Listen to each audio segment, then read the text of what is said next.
Hello everyone, मैं हूं doctor प्रीति। आपका बहुत बहुत स्वागत है मेरे यूट्यूब चैनल में। दोस्तों, आज हम बात करेंगे फ्रोजन शोल्डर के बारे में। दोस्तों, फ्रोजन शोल्डर को हम एडेसिव कैप्सुलाइटिस भी बोलते हैं। जैसे कि नाम से आपको पता चल रहा है, एडेसिव यानी कि जुड़ना और कैप्सुलाइटिस मतलब कैप्सूल में इन्फेक्शन होना। जो लोग मेरे चैनल पर पहली बार आए हैं वो मेरे चैनल को सब्सक्राइब करना बिल्कुल ना भूलें और बेल आइकन को भी प्रेस कर दें। इसकी वजह से मेरे आगे आने वाले वीडियोस के बारे में नोटिफिकेशन मिलता रहे। चलिए स्टार्ट करते हैं। देखिए, हमारा हाथ और शोल्डर इन दोनों के बीच में जो जॉइंट होता है वो एक बॉल और सॉकेट जैसा जॉइंट होता है। यहाँ पर दोस्तों हाथ और आपका जो शोल्डर होता है वो इस तरीके से रहता है, यानी कि यहाँ पे अच्छा खासा मूवमेंट होना चाहिए। और अगर यहीं पर कुछ जाम हो जाता है या इन्फेक्शन हो जाता है या जो कैप्सूल की लेयर होती है उसमें इन्फेक्शन हो जाता है, जिससे उनकी जो लेयर होती है वो थोड़ी सी थिक हो जाती है और मूवमेंट ईजिली नहीं हो पाता है, जिसकी वजह से हमको जाम फील होता है। और हम लोगों का जो मूवमेंट होता है वो रेस्ट्रिक्टेड हो जाता है, क्योंकि वहाँ पर हमको हाथ उठाने में या हाथ मूव करने में, आगे और पीछे करने में दर्द होता है। दोस्तों, फ्रोजन शोल्डर होने की वजह कुछ ऐसी हैं जो हम अपने लाइफस्टाइल को गड़बड़ करते हैं, इसकी वजह से होती हैं। और कुछ ऐसी होती हैं दोस्तों, जैसे कोई बीमारी होती है उसकी वजह से भी आपको यहाँ पर पेन फील होता है। तो ये दोनों तरीके से पाया जा सकता है। सबसे पहले दोस्तों बात करते हैं कि हमारा जो लाइफस्टाइल है अगर वो गड़बड़ है उसकी वजह से फ्रोजन शोल्डर कैसे हो जाता है। जैसे कि दोस्तों पहला कारण है ट्रॉमा होना, यानी कि इंजरी होना। अगर आप गिर गए हैं हाथ के बल तो वहाँ पर भी इन्फेक्शन या चोट लग जाती है, तो इन्फ्लेमेशन स्टार्ट हो जाता है, जिसकी वजह से वहाँ पर जो फ्रीली मूवमेंट होता है वो नहीं हो पाता है। इसी तरह दोस्तों मसल्स और बोन को जोड़ने के लिए हमारे शरीर में फाइबर्स होते हैं, उनको हम बोलते हैं टेंडन्स, यानी कि जो मसल्स को और बोन को जोड़ते हैं, यानी कि उसको बांधे रखने में हेल्प करते हैं। तो उसमें अगर कोई इन्फ्लेमेशन हो जाता है तो उसको हम बोलते हैं टेंडिनाइटिस। उसकी वजह से भी आपको फ्रोजन शोल्डर यानी कि आपका मूवमेंट जो है वो रेस्ट्रिक्ट हो जाता है। कभी कभी दोस्तों जो जिम ज़्यादा करते हैं, यानी कि जो एक्सरसाइज हैवी एक्सरसाइज करते हैं, उनको भी ये प्रॉब्लम हो जाती है। जैसे कभी कभी गलत कर लेते हैं या हैवी वेट लिफ्टिंग कर लेते हैं, उसकी वजह से भी आपको फ्रोजन शोल्डर हो जाता है। बहुत से लोग ऐसे भी होते हैं जिनका सोने का जो तरीका होता है, यानी कि उनका स्लीपिंग पॉस्चर जो होता है वो बहुत ही बैड होता है, यानी कि जैसे हाथ रख करके सो जाना और काफ़ी देर तक आपको हाथ पे सोना होता है, तो उसकी वजह से भी आपको फ्रोजन शोल्डर हो सकता है। दोस्तों, इसके पीछे का रीज़न एक स्ट्रेस भी माना गया है। स्ट्रेस की वजह से भी आपको फ्रोजन शोल्डर हो सकता है। आप दोस्तों बात करते हैं कि आखिर कौन कौन सी ऐसी डिजीज़ हैं जिसमें हम फ्रोजन शोल्डर को देखते हैं। सबसे पहली दोस्तों है डायबिटीज़। जी हाँ दोस्तों, डायबिटीज़ में भी फ्रोजन शोल्डर के बहुत ज़्यादा केसेस देखे गए हैं। उसके बाद दोस्तों बात करते हैं थायराइड। अगर आपको थायराइड है तब भी आपको ज्वाइंट पेन या मसल पेन आपको हो सकता है। इसी तरह दोस्तों एक होता है रिफर्ड पेन, यानी कि कहीं दूसरी जगह आपको प्रॉब्लम है लेकिन पेन आपको फील हो रहा है यहाँ पर, यानी कि आपके जॉइंट पे हो रहा है फील। जैसे कि ये होता कैसे है, अगर आपको कोई हार्ट की प्रॉब्लम है यानी कि हृदय की कोई प्रॉब्लम है तो उसकी वजह से जो दर्द होता है वो आप फील करते हैं यहाँ तक, तो उसको रिफर्ड पेन हम बोलते हैं। वो भी एक वजह हो सकती है कि आपको ये फील हो कि फ्रोजन शोल्डर हो गया है हमको। कभी दोस्तों फाइब्रोमाइल्जिया जैसी एक बीमारी हो जाती है, इसमें मसल्स होती हैं वो वीक हो जाती हैं और मसल्स में बहुत ज़्यादा पेन होता है, जिसकी वजह से भी हमको फ्रोजन शोल्डर की आशंका हो जाती है। तो फ्रोजन शोल्डर होने के पीछे का जो मैकेनिज्म है वो कुछ इस तरीके से होता है। फ्रिक्शन की वजह से वहाँ पर दोस्तों इन्फ्लेमेशन हो जाता है, यानी कि जो उसकी मेम्ब्रेन होती है वहाँ पर स्वेलिंग हो जाती है और ये ईजिली मूव नहीं कर पाता है। तो इन्फ्लेमेशन के बाद दोस्तों कुछ दिनों में ये पेन ठीक तो हो जाता है। होता कैसे है, वो होती है प्रोसेस फाइब्रोसिस होना।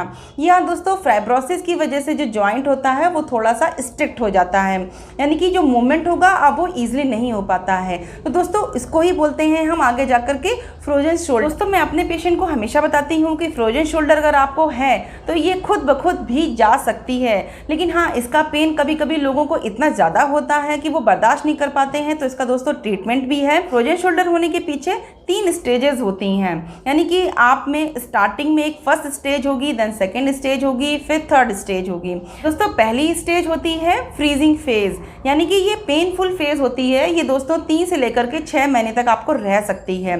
दोस्तों ये पेनफुल बहुत होती है क्योंकि ये फर्स्ट स्टेज होती है, लेकिन आप उसको बर्दाश्त कर सकते हो। अगर आप इसी स्टेज में अपना ट्रीटमेंट स्टार्ट करेंगे देन थोड़ा जल्दी रिलीफ मिल जाएगा, नहीं तो ये खुद ब खुद 1 ईयर तक ये ठीक हो जाता है।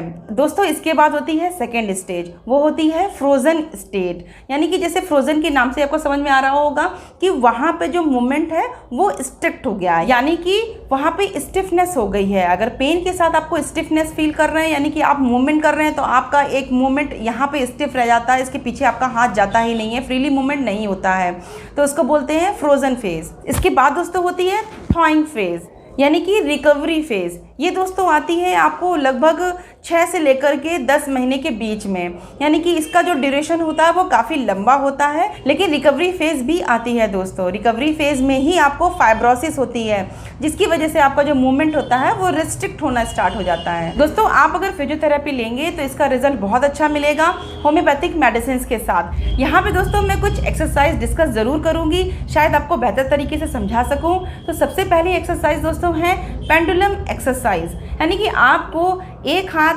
दीवार पे रखना होगा और जिस हाथ में आपको पेन है, यानी कि जिसमें आपको फ्रोजन शोल्डर है, वो आपको फ्रीली मूव कराना होगा।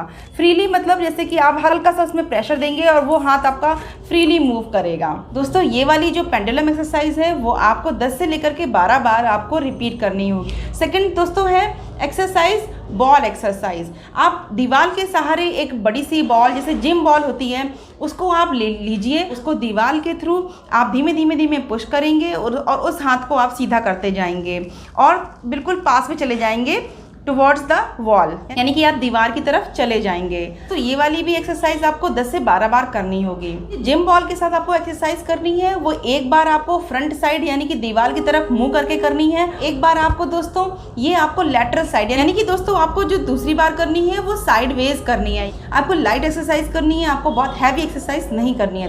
दोस्तों उसमें से एक बहुत ही अच्छी एक्सरसाइज है, इसको बोलते हैं वॉल स्लाइड, यानी कि दीवार पे आप दोनों हाथ रख करके दीवार की तरफ मुंह करके आप धीमे धीमे अपने हाथों को ऊपर की तरफ खींचते जाएंगे और बिल्कुल स्ट्रेट हो जाते हैं। दोस्तों ये वाली एक्सरसाइज बहुत ही इफेक्टिव है, इसे आप जरूर करिए 10 से 12 बार। दोस्तों यहाँ पर मैंने जो आपको एक्सरसाइज बताई हुई है वो आप सही तरीके से समझ पा रहे हैं तभी आप उनको करिएगा, नहीं तो आप फिजियोथेरेपी जरूर कराइएगा। चलिए दोस्तों अब मैं आगे बात करती हूँ होम्योपैथिक मेडिसिन की। होम्योपैथिक मेडिसिन सारी मैं आपको सिम्टम्स के अकॉर्डिंग बताऊंगी, उसी के हिसाब से आपको मेडिसिन लेनी है। सबसे पहली मेडिसिन दोस्तों बहुत ही इफेक्टिव है, इसका नाम है आर्निका 30। जी हाँ दोस्तों, जैसे कि आपको पहले से ही पता होगा कि अगर आपको कहीं चोट लग जाती है और उसकी वजह से आपको वहाँ का जो मूवमेंट होता है वो रिस्ट्रिक्ट हो गया है और वहाँ पे पेन आपको फील हो रहा है, तो दोस्तों आर्निका 30 आप लेंगे, आपको इसके बहुत ही अच्छे रिजल्ट मिलते हैं। आर्निका 30 के आपको 2-2 ड्रॉप लेनी है डायरेक्टली टंग पर दिन में 3 बार। कि अगर आपको ऐसा फील होता है जैसे मस्कुलर पेन हो रहा हो, यानी कि ये यहाँ की जो मसल्स होती हैं उनमें पेन फील कर रहे हो, आपको पता चल रहा हो कि जो मुझे पेन हो रहा है वो मसल्स में हो रहा है, बोन में नहीं हो रहा है, आपकी मसल्स फट रही हो यानी कि टीयर हो रहा हो वहाँ पे, तब दोस्तों मेडिसिन लेनी होगी आपको रूटा 200। रूटा 200 की दोस्तों आपको 2-2 ड्रॉप लेनी है दिन में 3 बार। इसी तरह दोस्तों अगर आपको मसल्स पेन फील नहीं हो रहा है लेकिन बोनी पार्ट में फील हो रहा है पेन, तब आपको मेडिसिन लेनी होगी सिम्फाइटम 200। जी हाँ दोस्तों, सिम्फाइटम 200 की 2-2 ड्रॉप आप लेंगे दिन में 3 बार। दोस्तों इसी तरीके से अगर आपको ऐसा सिम्टम फील हो रहा हो जैसे कि आप मूव जितना करते हैं, जितना मूवमेंट आपकी बॉडी का होता है उतना ही आपको कम पेन फील होता है, लेकिन अगर रेस्ट पोजीशन में होते हैं तब आपको पेन ज़्यादा फील होता है फ्रोजन शोल्डर में, तब दोस्तों आपको मेडिसिन लेनी होगी रस्टॉक्स 200। दोस्तों रस्टॉक्स 200 की आपको 2-2 ड्रॉप लेनी है दिन में 3 बार। इसी तरह दोस्तों अगर आपको मूवमेंट से प्रॉब्लम मिलती है, यानी कि आप जरा सा भी स्लाइटली मूवमेंट करते हैं और आपको फ्रोजन शोल्डर में पेन फील होता है, तब दोस्तों एक बहुत ही इफेक्टिव मेडिसिन है जिसका नाम है ब्राइनिया 200। इसकी दोस्तों 2-2 ड्रॉप लीजिएगा दिन में 3 बार। अगर दोस्तों आपको लेफ़्ट शोल्डर में आपको पेन फील हो रहा है, यानी कि पर्टिकुलर लेफ़्ट साइड की अगर आपको पेन फील हो रहा है और हाथ का जो मूवमेंट है वो रेस्ट्रिक्टेड है, तो दोस्तों इसकी बहुत ही इफेक्टिव मेडिसिन है फेरम मेट 30। इसकी दोस्तों आपको 2-2 ड्रॉप लेनी है दिन में 3 बार। दोस्तों सबसे लास्ट मेडिसिन है, उसका सिम्टम्स ये है कि अगर आप ऐसी जगह रहते हैं जहाँ पर मॉइस्चर बहुत रहता हो, ह्यूमिडिटी बहुत रहती हो, और या फिर आप ये भी फील कर सकते हैं कि जब भी बारिश होती है तब मुझे जो जॉइंट्स होते हैं शोल्डर के उनमें पेन फील होता है, तब दोस्तों आपको मेडिसिन लेनी होगी रोडोडेंड्रॉन 200। दोस्तों रोडोडेंड्रॉन 200 की आपको 2-2 ड्रॉप लेनी है दिन में 3 बार। दोस्तों आशा करती हूँ कि आपको ये मेरा वीडियो अच्छा लगा होगा। अगर ये अच्छा लगा है तो आप इसको लाइक करना बिल्कुल ना भूलें और मेरे चैनल को भी सब्सक्राइब जरूर कर दें, और सब्सक्राइब बटन के बगल में एक बेल आइकन होता है उसको भी प्रेस कर दें, जिससे आपको मेरे आगे आने वाले वीडियोस के बारे में नोटिफिकेशन मिलता रहेगा। चलिए दोस्तों मिलते हैं नेक्स्ट वीडियो में।